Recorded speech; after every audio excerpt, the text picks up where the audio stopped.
The Cost of Silence, the Espionage Act of 1917. It's 1917, and the world is watching World War I unfold with bated breath. Millions of lives have already been lost in battle. With the death toll mounting higher and higher, Americans begin to fear for their lives. However, they believe that they'll be safe from the war.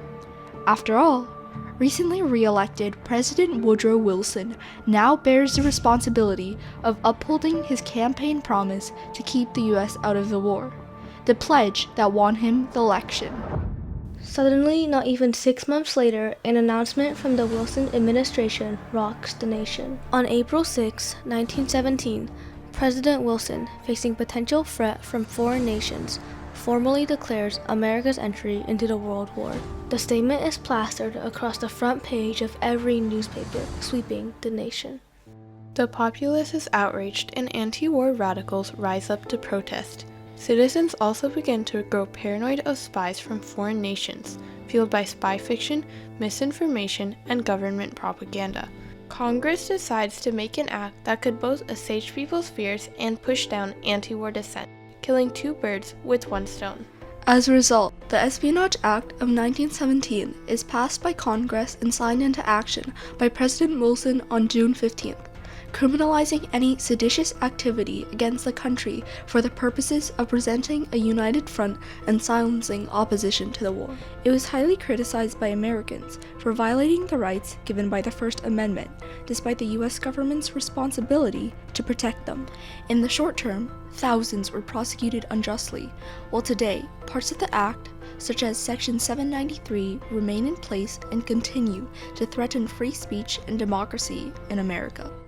Despite the name of the Espionage Act, it was not created with the sole purpose of criminalizing espionage within the states. Although Section 793 of the Act specifically barred the obtaining and spreading of information relating to the national defense, this term remained undefined, allowing the government to detain anyone who criticized U.S. involvement in the war for spreading information about the national defense. The act also forbade obstructing the draft and left the responsibility of finding sedition in people's letters to a single person, the Postmaster General.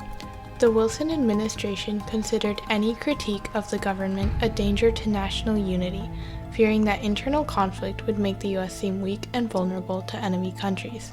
In one of his addresses, President Wilson declared, "The thing I shall count upon, the thing without which neither counsel nor action will avail, is the unity of America, an America united in feeling and purpose." The Wilson administration used this argument of the importance of national unity to justify betraying their responsibility to the citizens of the United States. Even so, the Espionage Act didn't meet President Wilson's standards, and a series of amendments, collectively referred to as the Sedition Act, were passed less than a year later.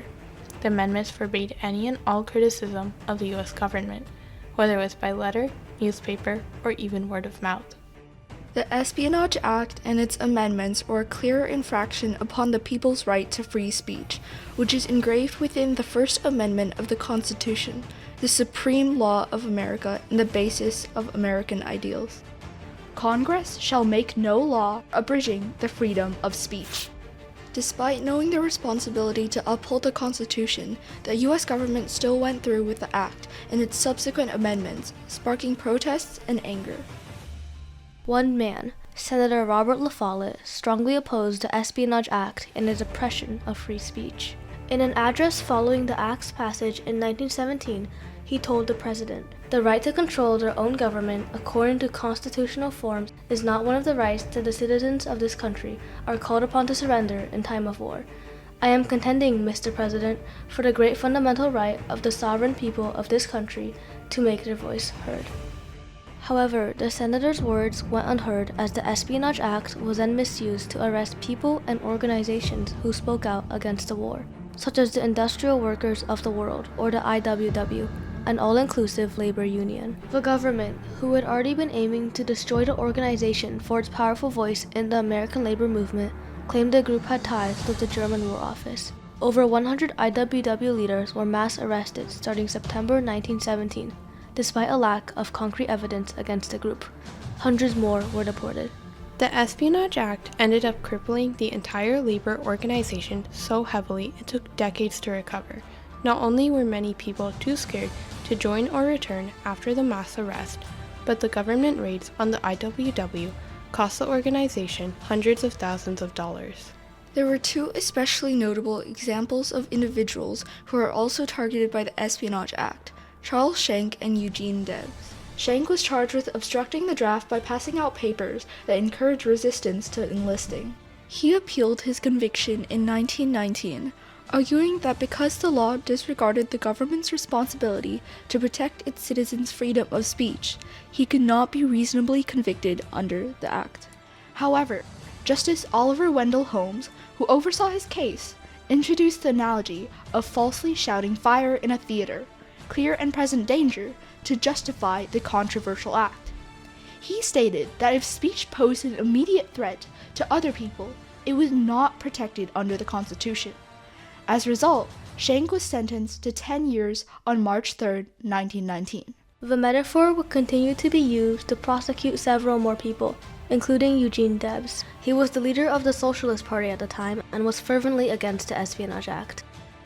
On June 16, 1918, Debs gave a speech in Canton, Ohio to fellow anti-war activists, unaware of agents from the U.S. Department of Justice lurking in the crowd. Only 2 weeks later, he was arrested for unlawfully, willfully, and feloniously attempting to incite insubordination, disloyalty, mutiny, and refusal of duty, although he never explicitly encouraged resistance to the draft.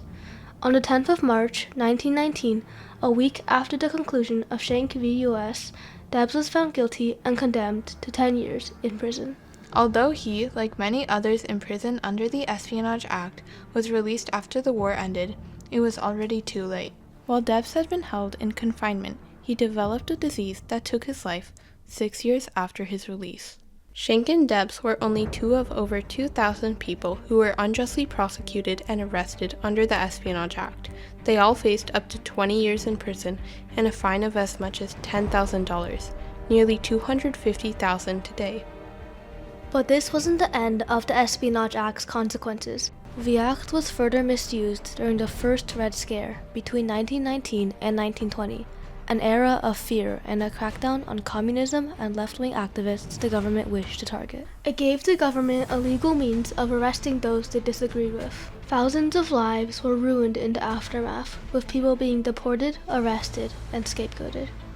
However, free speech protections have grown far stronger since. When Owen Partzell was charged under the Espionage Act in 1944, rather than siding with previous convictions, judges instead ruled in favor of the defendant.